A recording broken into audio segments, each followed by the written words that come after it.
The last WTA 1000 tournament of 2024 wrapped up a week or so ago in Wuhan, so I wanted to take a moment and look back on the 10 title runs this year at the 1000 level and rank them from good to best. Yeah, no, worst to best. All 10 of these wins were good, at least. Hey, my name is Christian Bassnight, and welcome to Christian's Court, where I cover tennis from all angles. If you have not yet already, make sure you subscribe and hit that notification bell so you join Christian's crew, and also so you are notified whenever I post more edgy countdown videos like this. I'm going to be ranking these title runs based on 3 categories, which all go hand in hand, really. 1, the excitement of the run itself. Were people talking about the eventual champion a lot as they were progressing throughout the tournament? Were they the story of the tournament even before they lifted the trophy? Or just the story or lore behind the run, which is the second determining factor? Was the run historic in any way? Did it do much to really impact the tennis culture overall? And lastly, I'm judging these runs based on the quality of opponents beaten en route to the title. Did you defeat some top-ranked, decent-ranked players, or were they mainly Kaya's? Making this list actually was not easy at all, and I went back and forth on the placement and rearranged the order so many times, so I acknowledge that most of y'all won't agree with my list 100%, but hopefully you can at least respect it. Of course, make sure you all put your own little lists in the comments too and get a nice little discussion going down there as well.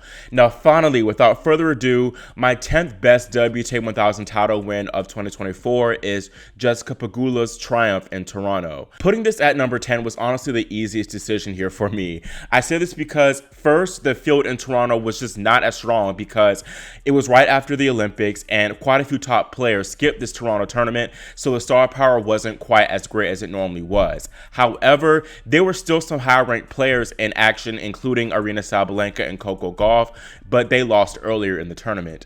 Jessica didn't play a single player ranked inside the top 20 in her 5 matches, so she did have the weakest path to the title compared to the other runs in this list. But she still took care of business, beating 2-time slam finalist Karolina Pliskova in her opening round, followed by 2 compatriots in Ashlyn Kruger and Peyton Stearns, before knocking out Dana Schneider in the semifinals, who beat the top-seeded Coco Gauff.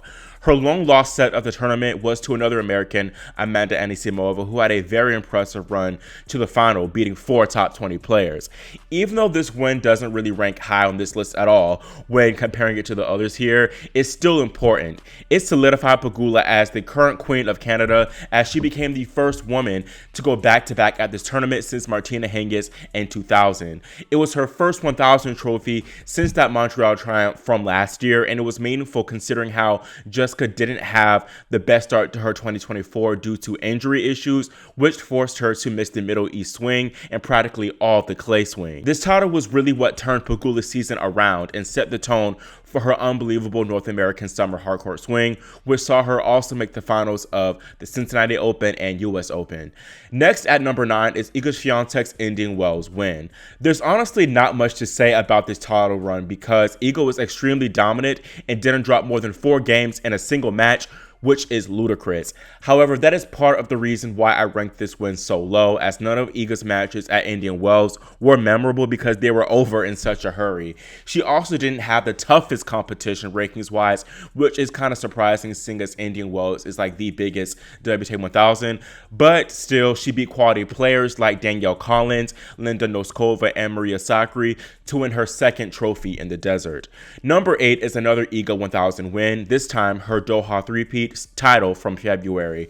Iga claimed the very first 1000 level title of 2024 at the Qatar Open, becoming the first woman to win the tournament 3 times.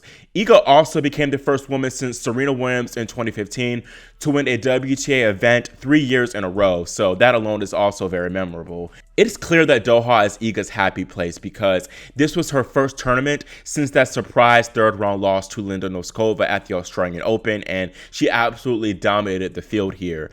The Pole only lost 11 games en route to the finals, although yes, she did receive a walkover from Karolina Pliskova in the semifinals, although I wouldn't be surprised if Iga served up another double bagel to the Czech if they did play and if Pliskova was healthy. She beat some quality opponents too, Iga did, as she took down 3 top 35 players in Sorana Cirstea, Ekaterina Alexandrova, and Victoria Azarenka. Iga's most impressive victory, of course, came in the final over 4th-ranked Elena Rybakina.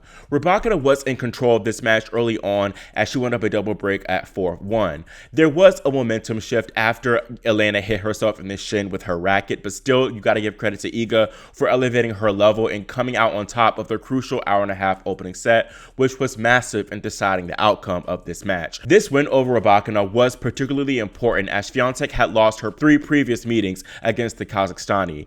I know putting this title at number 8 might seem extremely low, and I admit I could be overlooking this one, but I think Iga getting that semifinal walkover first took a little bit away from the edginess of this run. And then plus, there weren't really any true memorable matches aside from maybe the final, but overall still a great title run, of course. Number 7 is another three-peat, and it's Aryna Sabalenka's recent Wuhan win. Aryna's three-peat is different from Iga's because she won her first 2 Wuhan titles in 2018 and 2019, but the tournament was not held from 2020 to 2023. Sabalenka was coming off a disappointing quarterfinal loss in Beijing to Karolina Muchova, and she vowed to bounce back in Wuhan, her most successful tournament. Now, Sabalenka did not play great this week, to be honest. Her serve wasn't that strong of an asset as it typically was, likely due to a slight shoulder problem she was dealing with. However, she still entertained us like she pretty much always does, and she got some gritty comeback wins. She first recovered from a 1-6, 3-4 breakpoint down deficit against Yulia Putintseva in the round of 16. The quarterfinal against Magda Linette was the only great match Sabalenka played from start to finish in Wuhan because she was completely outplayed for the first half of her semifinal against Coco Gauff as she trailed the American 1-6, 2-4. Thankfully though for Sabalenka, Gauff hit a record 21 double faults, which helped her fight back into this match, and she took full advantage. The final against Qinwen Zhang was also an impressive win for the top-seeded Sabalenka because she really was not playing great tennis, but she still found a way to come out on top of that one. It's also worth noting that this title essentially got Sabalenka the world #1 ranking. On Monday, October 21st, Aryna overtook Iga kind of out of nowhere for that top spot, and it was due to a technicality with the mandatory WTA 500 requirements. But if Aryna had not won this Wuhan tournament, she wouldn't be #1 right now, so that boost is standing here a bit on this list for me as well. The week before Sabalenka took home the trophy in Wuhan, it was Coco Gauff who reigned supreme in Beijing. Like Aryna, Coco didn't play great tennis for much of this tournament, but watching her battle past double fault woes was truly a marvel. There were times where Gauff hit 3 double faults in a game, and she still came out on top of said game. After getting by her opening 2 rounds in relatively tight sets, Gauff had a true battle on her hands against an informed Naomi Osaka, who led by a set and a break at 6-3, 4-1. Coco, though, hung around just long enough for Naomi to ultimately call it quits after dropping the second set due to a back sprain. Gauff found herself needing to fight back from a set down in her next 2 matches as well. First against a qualifier, Yulia Starodubtseva, in the quarterfinals. Her semifinal comeback win over Paula Badosa was far more impressive though, because Coco was literally a point away from going down a double break in set number 2, but she somehow found a way out of trouble. In the finals, Gauff was once again the underdog, going up against Karolina Muchova, who claimed standout wins over top-seed Aryna Sabalenka as well as China's Qinwen Zhang. Coco, however, never conceded a set to the Czech in their 2 previous occasions, and this time would be no different.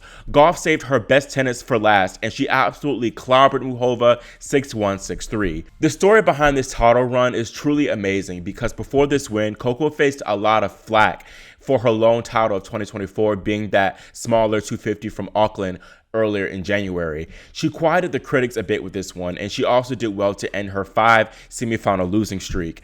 This was also her biggest title since winning the US Open last year, and it was very impressive how Coco bounced back so well after that disappointing summer she had, including that US Open 4th round loss to Navarro. This was also her first tournament with her new coach, Matt Daly, who clearly made a quick impact, as I noticed Gauff was very aggressive and going after her forehand a lot better throughout this event, which ultimately paid off well in the end. Not to mention, Gauff was initially going to skip this China Open, but she decided kind of last minute to go ahead and compete and just have fun. While Coco's overall level throughout this tournament wasn't exceptional, and while she only played one top 20 opponent, her grit and simply the story behind this title run makes it very memorable for me, so I feel like the 6th spot is deserved. Now, Aryna Sabalenka's Cincinnati Open win was far more straightforward, as the Belarusian didn't drop a single set in her 5 matches played. Before this week, Sabalenka was low-key down bad as she got food poisoning at Roland Garros, withdrew from Wimbledon due to that shoulder injury, and she just was not playing well in her first 2 North American summer hardcourt tournaments. But Cincy is where it all started clicking for Sabalenka again, who was extremely dominant on serve and was powerful yet consistent from the ground. From the round of 16 on, Sabalenka played all top 30 players. She beat Alina Svitolina 5-2, followed by 10th seed Ludmila Samsonova 3-2. That was an underrated win, by the way, because Samsonova was playing very well around this time. Then in the semifinal, Sabalenka got her first straight sets win over then world number 1 Iga Swiatek before downing Jessica Pegula in the finals 3-5. This title was very important to Sabalenka because it spurred that incredible second half stretch of her winning 4,000 points in 9 weeks. This was also her first non-slam title since Madrid 2023, so she beat the slam merchant allegations with this one. Plus, it was her first hardcourt 1000 title since Doha 2020. This victory also earned Sabalenka the number 2 ranking again, and it established her as the clear favorite to win the US Open, which she ultimately did win. Speaking of dominant displays, Iga Swiatek's Rome win was the epitome of this, as she didn't drop a set en route to the title either. Surprisingly, Swiatek was tested the most by 331st ranked Angelique Kerber in the round of 16, as the German had never really performed her best on clay. Iga's wins over Madison Keys, Gauff, and Sabalenka could have been more complicated, to be honest, if it weren't for the pole being absolutely clutch. Against these 3 combined, Iga saved 18 of 19 breakpoints faced. Swiatek's 3rd title in the Foro Italico made her the first woman since Serena Williams in 2013 to complete the dirty double, which is when you win Madrid and Rome back-to-back, and it makes her the 3rd woman overall to do this feat. That is truly an exceptional feat because clay is such a grind, but Iga made life easier for herself by making quick work out there on the court. This title run was honestly a solid contender for the number 1 spot on this list for me, because beating the world number 2 and 3 back-to-back in straight sets nonetheless is unbelievable. Not to mention keeping Sabalenka at bay for the 2nd consecutive 1000 final. However, I kept it at number 4 because while these matches were good overall, and of course great from Iga's side, none of them really stood out as being quite memorable long term. 3rd on this list is Jasmine Paolini's February breakout win in Dubai. The final against Aryna Sabalenka is the obvious standout star match here throughout Paolini's title run. It's probably a top 5 match of 2024 contender too, as it featured a lot of thrilling baseline exchanges and impressive comebacks from Paolini, who first recovered from a 6-4, 3-1 deficit before leveling things at a set apiece. Then Kalinskaya came within points of the title when she held a 5-3 lead in the decider, and she tried to serve out the match at 5-4. However, Paolini took advantage of the choke-prone Kalinskaya to reel off the final 4 games of the match. I first got to give credit and props to Kalinskaya for her run to the final, because she defeated 3 slam champions in a row between Ostapenko, Gauff, and Swiatek. Not to mention, she had to get through qualifying before even playing in the main draw. Paolini's run to the final was impressive too, as she was likely a point away from losing in the opening round. As Jasmine, she trailed Beatriz Haddad-Maia 4-6, 2-4, 15-40, facing 2 break points to gun out a double break. The Italian escaped that hole, and she rode off the final 10 games of this match against Haddad-Maia, which completely altered her entire season and really her career. Jasmine then earned 3 straight top 35 wins over Leylah Fernandez, Maria Sakkari, and Sorana Cirstea. Jasmine did receive a walkover from Elena Rybakina in the quarterfinals, so that's a little bit why I didn't rank this run a little bit higher, but it still does not take away from how impactful it was for Paolini and ultimately the WTA Tour in general. This was only Jasmine's 2nd career title, but by far her biggest, and it helped her crack the top 20 for the first time. More importantly though, it gave the Italian the confidence and belief to know that she truly belongs in the big ranks and the big stages, and it was instrumental to her making back-to-back slam finals at Roland Garros and Wimbledon months later. This will also go down as one of the more surprising WTA 1000 title runs, because while Paolini had showed signs of improvement in the months leading up to this win, then she wasn't considered a legitimate title contender. Jasmine was unseeded and she had only made one 1,000 quarterfinal in her career at this point. Now she's 6th in the world and getting ready to play her first WTA finals. Iga Swiatek now makes her final appearance on this list as her maiden Madrid win takes my number 2 spot. There wasn't much special or memorable about Swiatek's actual run to the final. It was just her typical dominant self. She crushed Wrong, Kirstea, Siribis, Tormo, and Keys, and she did, though, drop a set in the quarterfinal against Haddad Maia, although she steamrolled the Brazilian in the final 2 sets. Now, the final is the true star here, and it's 90% of the reason why I'm ranking it this high at number 2, because not only is it the clear WTA match of the year, but it's perhaps the best WTA final of all time. I'm going to go more in depth about the details of this match when I make my top WTA matches of 2024 video, but first focusing on the achievement itself for Iga. It completed her set of big red clay titles, and it was the first half of that dirty double I mentioned earlier. She also avenged her loss to Sabalenka from the Madrid final last year. The odds were a bit stacked against the pole here because the higher altitude did favor the big serving and big hitting Sabalenka. However, the 2-time champ Aryna had a considerably more challenging road to the final as she was pushed to the distance in her opening 2 rounds against Magdalene and Robin Montgomery. Aryna then ended Danielle Collins' 15-match win streak in the round of 16 before beating number 4 Elena Rybakina in an epic semifinal clash. If Aryna did end up winning this final, it would have gone down as one of the most iconic WTA 1000 title runs of all time. The Belarusian had 3 opportunities to do so and seal the deal, but Iga showed why she is a generational talent, and she stepped up to save them all before ending the 3-hour and 11-minute thriller on her second attempt. Again, this final carries the placement for this run heavy, but I feel like it's still valid. This championship will be remembered for years in WTA history. And funny enough, at number 1 is Iga's number 1 biggest fan, Danielle Collins, and her Miami Open win. There are quite a few reasons why I decided to give this title win the top spot. For one, Danielle actually had to win 7 matches in a row, unlike the other women in this list who only won about 5 or 6. Collins was unseeded, so she did not receive a bye in the opening round. That first round is where she dropped her lone set of the entire tournament, but since then she went on an absolute tear. Danielle defeated 5 top 30 opponents en route to this trophy, making her the only champion on this list to do so. Danielle was honestly treeing this entire tournament, and her ball striking was utterly shocking at times. The American literally looked unstoppable at most points, with the way she was running through these opponents ranked higher than her.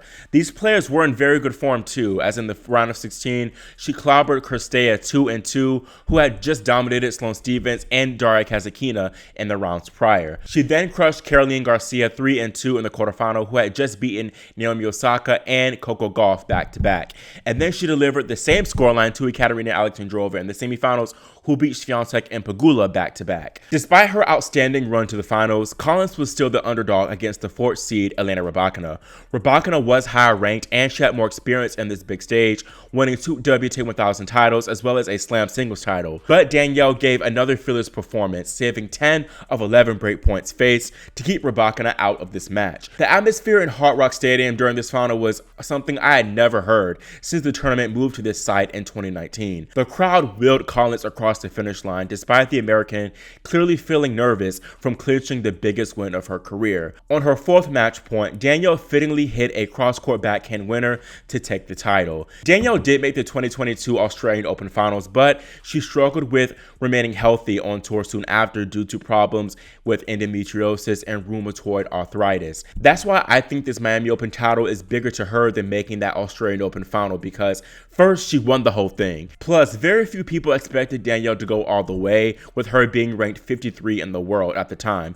In fact, she's the lowest ranked Miami Open champion in the tournament's history, adding to the edginess of this win. Danielle's run was a big story at the time because at this point, she had made it clear that 2024 was going to be her final year on tour due to her wanting to start a family. Recently, we learned that Danielle will go on and play next year, but this win will still go down as one of the more memorable 1000 triumphs in the 21st century, from the story to the actual run itself. It was poetic too, as Danielle grew up in Florida training on the public courts just hours away from the site. Plus, The Miami Open is where Danielle got her first big breakthrough on the tour, where she made the semifinals there in 2018. This victory was also the start of Danielle's 15-match win streak, which saw her claim a 500 title the following week in Charleston. Even if Danielle doesn't win another big title for however long she continues to play, we'll never forget the time she reigned supreme in the 305. That is it for my WTA 1000 title run countdown, and let me know in the comments if you think my ranking list was respectable or if you think I did a terrible job.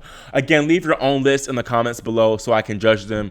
I'm just kidding, and I'll reply to them and give my thoughts to y'all's ranking list too. Make sure you subscribe to this channel again and click the notification bell so you are notified whenever I post my ATP version of this as well. Thank you all so much for watching and for your support, and I'll see you all next time here on Christian's Court.